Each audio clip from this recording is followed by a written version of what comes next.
예수 그리스도 안에서 하나님이 하신 것은 무엇인가?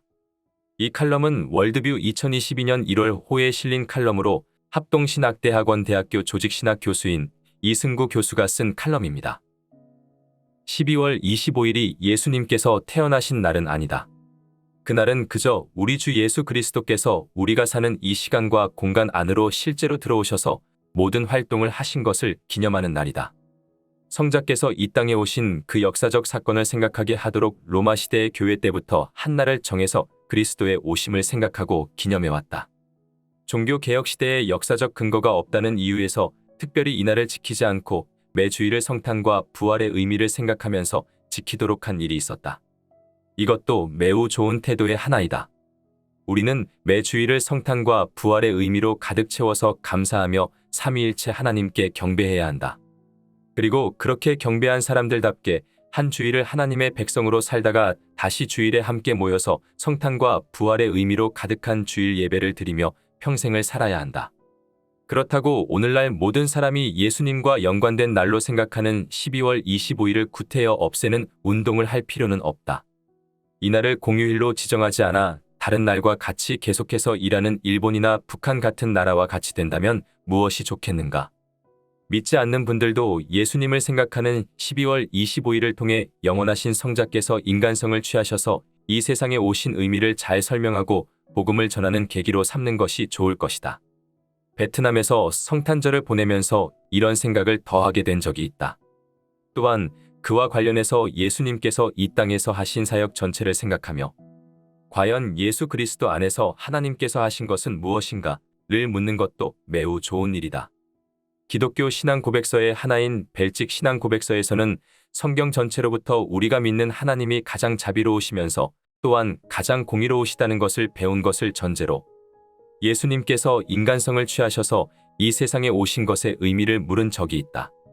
1561년 우리 신앙 선배들의 생각을 토대로 하나님께서 그리스도 안에서 하신 일이 무엇인지를 생각해보자. 성육신 사건 자체. 영원하신 성자는 영원하신 신성을 가지신 분이시다. 영원 전에도 지금도 또 영원토록 말이다. 성자께서는 한 번도 안 계신 적이 없다. 그런데 그가 한순간에 인간성을 취하셨는데 그것도 그 인간성을 가지고 하나님께 대해 아담과 그의 부인이 불순종한 바로 그 인간성. 더구나 타락 전에 아담과 그의 부인과는 달리 그 불순종의 결과로 연약해진 인간성을 취하셨다. 이는 로마서에서 죄 있는 육신의 모양으로 보내어라고 말한 바를 바른 교회가 이해하고 표현하는 방식이다.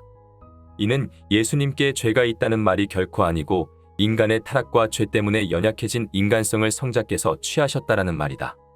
또한 이런 인간성을 취하셨기에 그가 받으신 심한 순환과 죽음에서 그 인간성으로 죄에 대한 형벌을 감당할 수 있도록 하신 것이라고 이해하고 표현했다. 신성은 순환을 받을 수도 없고 죽을 수도 없다. 만일 그런다면 그것은 신성이 아니다.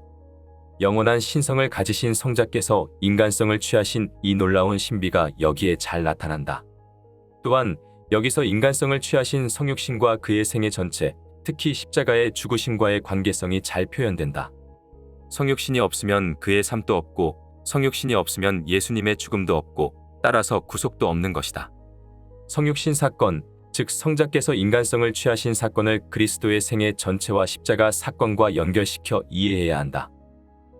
복음 사건에서 나타난 하나님의 어떠하심.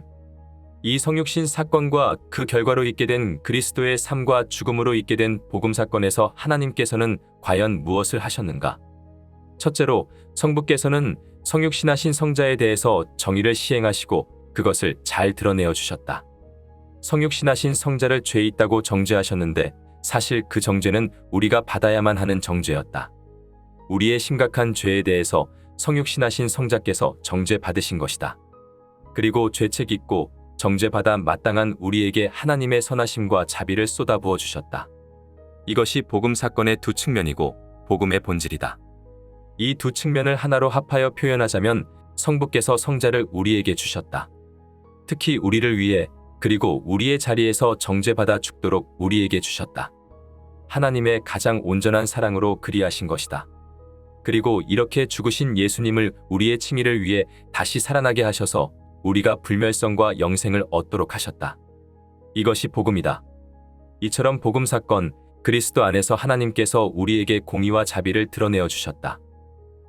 그 함의, 공의를 일반화하여 생각하면 언제나 오해가 발생한다. 우리가 공의가 무엇인지 아는 것처럼 하면 안 된다. 타락한 인간은 공의가 무엇인지 모르고 단지 그에 대한 희미한 관념만을 가지고 있다. 어두움 가운데서 나름대로 공의를 추구하고 있는 것이 타락한 인간의 참된 모습이다. 그런데 그리스도께서 달려 죽으신 십자가에서 공의가 무엇인지가 잘 드러난다. 십자가를 통해 구속함을 받은 인간들의 죄에 대한 모든 형벌과 그 죄에 대한 저주가 쏟아 부어진 십자가에서 우리는 비로소 공의가 무엇인지 알게 되고 우리 죄가 얼마나 심각한 것인지 알게 된다. 십자가를 바로 이해하기 전까지는 인간들은 대개 죄를 사소한 것으로 생각한다. 그러나 십자가에 쏟아 부어진 저주를 영적인 안목으로 바라볼 때 인간의 죄가 얼마나 무서운 것인지 제대로 알게 된다. 여기서 우리는 하나님의 말씀과 법을 순종하지 않고 어기는 것이 그 법을 내신 하나님의 의지를 침해하는 것이며 그 의지 배후에 있는 하나님의 어떠하심을 침해하는 것이며 그 어떠하심 배후에 하나님 존재를 침해해 가는 것이니 죄는 정말 심각하고 저주가 쏟아 부어져야 할 것임을 제대로 알게 된다. 또한 십자가에서 이런 죄에 대해서 무한한 형벌을 내리시는 공의를 바로 알게 된다. 이렇게 죄에 대한 형벌을 정확하게 이해하기 전에는 우리가 공의를 제대로 이해했다고 할 수 없다. 공의는 손상당하신 하나님의 영예에 합당한 형벌이 내려져서 손상된 하나님의 영예에 대한 최소한의 회복이 이루어지게 하는 것이다. 하나님을 고려하지 않은 공의란 엄밀하게는 공의가 아니다. 하나님의 영광과 영예를 위해 하나님께서 규정하신 모든 것이 제대로 지켜지고 깨어진 법칙에 대해서 그에 상응하는 형벌이 내려지도록 하는 것이 공의다.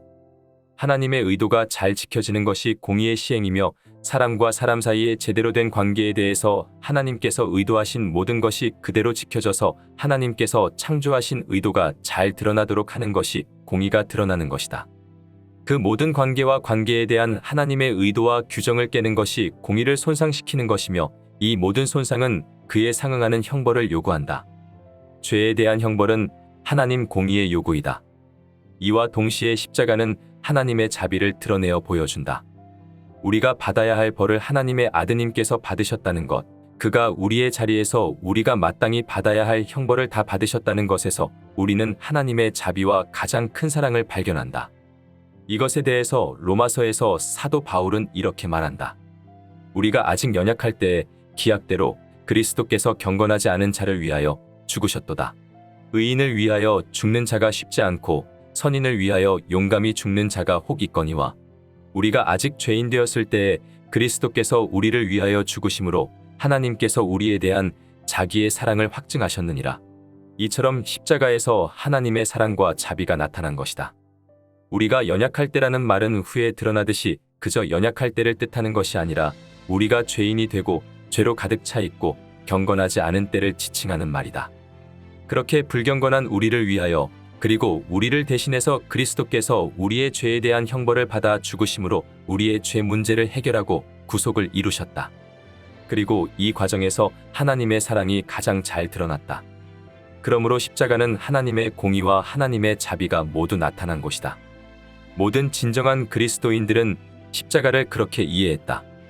십자가에서 공의, 즉 하나님의 무서운 형벌의 시행만 보는 사람이나 오직 사랑만 보는 사람은 십자가를 제대로 이해한 것이 아니다. 전자에 해당하는 사람은 많지 않았다. 그러나 십자가에서 하나님의 사랑도 바라보지만 주로 공의만을 보고서 십자가를 무섭고 끔찍한 사건으로서 생각하는 사람은 종종 있었다. 그 대표적인 예로 쇠한 키에르케고어의 아버지였던 미카엘 키에르케고어를 들 수 있다. 하늘에서는 이런 오해를 벗어났지만 이 땅에 있을 때 그에게 십자가와 하나님은 무서운 공의의 표현일 뿐이었다. 후자의 오해, 즉 십자가에서 사랑과 자비만 보려고 한 사람은 비교적 많았고 그들 중에 상당수는 매우 이단적 생각으로 발전해 갔다.